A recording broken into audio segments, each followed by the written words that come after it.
Welcome back everyone, Robert Marzullo here from Ramp Studio Comics, and today's video I'm going to be showing you a look into an inking and coloring process for this cover piece.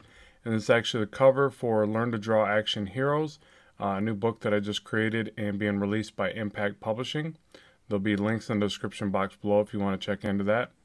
So what I'm doing here is inking the line work. So I've already taken the drawing to a couple revisions and kind of finalize the line work. I still end up making a few changes, and I'll talk to you about that. But essentially, got it into place and doing the ink work, and just focusing on creating some tapered lines, some thick to thin lines to really round out the forms, and add little bits of style here and there as I go. So whenever inking my line work, I like to first convert the line work to blue line. And if you notice in the top right corner, I've got that little blue box there above the layers. You can convert any layer to a blue line, or actually any color that you want, by simply clicking that and designating a different color. But I prefer blue line. It's the most traditional feel. It's the way I used to actually create my comics before I started working digitally.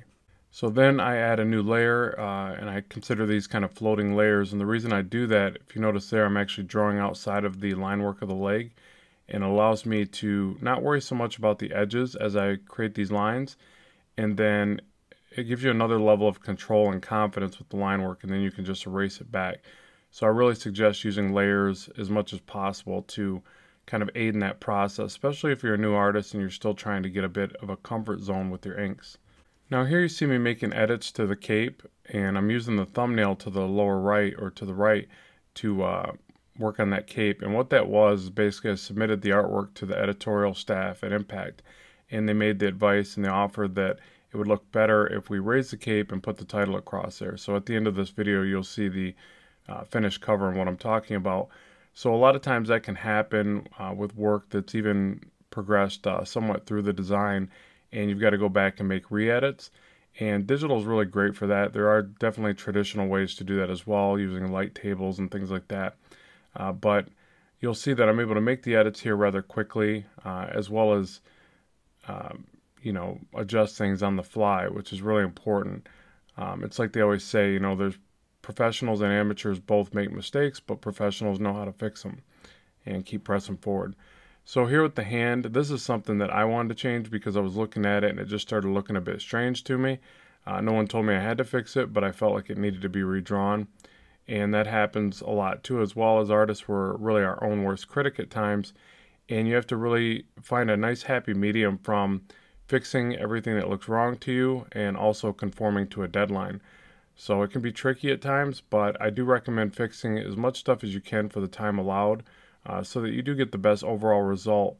But just remember, done is better than perfect. So it's something I always try to stress to people, because if not, you'll spend every waking moment trying to fix every single thing and maybe start missing deadlines. So we have to be very aware of that as artists. And so here, getting ready to fix this cape, and I really like working this way. So basically I'll add a layer, draw over top, I'll eliminate the line work from the previous step, and then this is a gray wash effect that I do. And I like to just kind of paint this in with a bit of gray tone to kind of feel out the shapes and the form. And then I'll convert that to blue line, and I'll draw over top and do my render and line work. So I'll generally employ this technique whenever it's something that I can't quite visualize as well.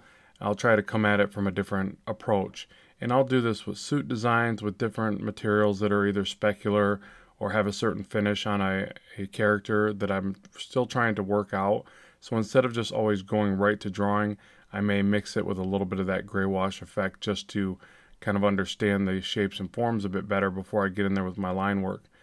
And really the idea came from watching a lot of artists at comic conventions do a lot of cool gray Prismacolor stuff and ink washes and things like that. And it kind of made me think of that when working digitally. So again, I take the pencil layer, convert it to blue line, start inking over top. And you can notice here that I don't always stay exactly strictly to what I had down in the previous layer. So you'll see that I'll add lines, I'll change shapes a bit, I'll move something with a selection tool and a move command. So I basically am always trying to explore the work and edit it as I progress through it, so that I'm constantly maybe figuring out new ideas, constantly experimenting.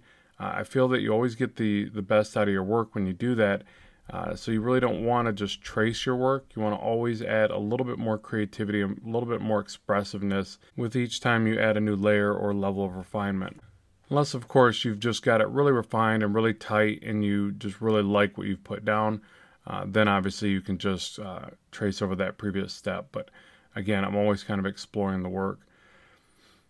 So here, adding little bits of texture. Now that's another thing that I really love about layers, is that you can really test things, as I mentioned before, but you can add all sorts of little texture and different line weight and really try to round out shapes.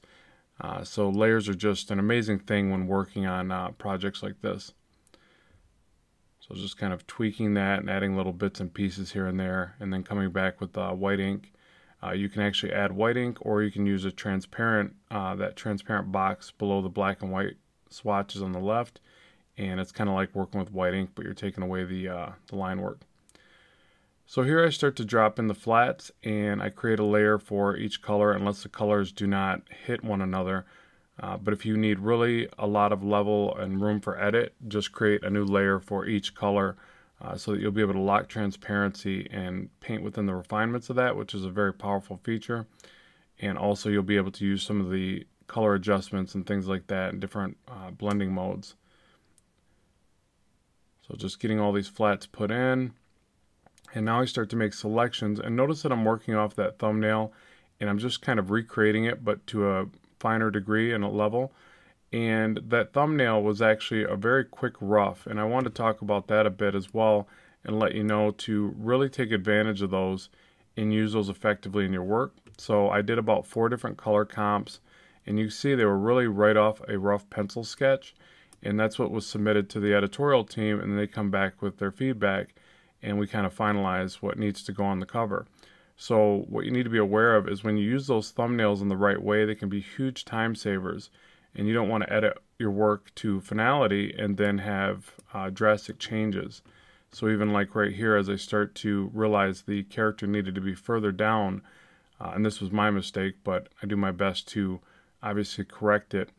And you'll see that here. So I start to add in ink work and work off that quick sketch that I made to pull the work out. And I think it comes out pretty convincing. I don't know that you can see any transition there when I'm done. But again, that's another thing where when you get in the habit of doing this type of work, you really have to figure out lots of workarounds to save any costly mistakes that might have been made.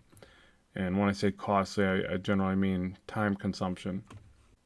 So here, adding in little bits of highlights, and so once I get a lot of those flats in, I'll generally use things like multiply for the combine mode and the glow dodge for the highlight mode. So you really want to play around with those blending modes, or in Manga Studio they're called combine modes, and practice getting your lights and darks in place and using selection tools to create hard edges or transitions. And you can also use a smooth watercolor brush, which will allow you to actually get a hard edge on one side and then blend the other side out. So that, combined with the lasso tool, is a great way to get that kind of cell shading look that we're after with comics. So now just creating selections and highlighting certain areas and then shading other areas back, and really trying to just further push and pull forms in the illustration. So that about wraps it up. You'll get to see the finished piece here in a second. Be sure to let me know what you think of it. If you got any comments for me, put them in the section below and I'll do my best to answer you back. And if you decide to get a copy of the book, I'd love to know what you think of it.